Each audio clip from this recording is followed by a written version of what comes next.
Hello বন্ধুরা, নুরস ব্লগে আরও একটা ভিডিওতে তোমাদের সকলকে স্বাগত। আজকে রান্না করেছিলাম কাতলা মাছ, আর এটা মানকচু আলু দিয়ে তৈরি করেছিলাম।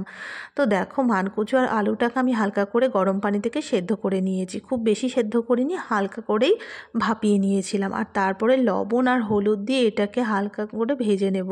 হালকা আঁচে বেশ কিছুটা সময় ধরে ভালোভাবে ভেজে নিয়েছি। অন্যদিকে আমি তেল গরম করে নিয়েছি আর ফোড়নে দিয়ে দিলাম তেজপাতা, শুকনো লঙ্কা, কাঁচা জিরে দিয়ে পেঁয়াজ দিয়ে দিয়েছি। অন্যদিকে আমি কিছুটা মশলা রেডি করে নিচ্ছি।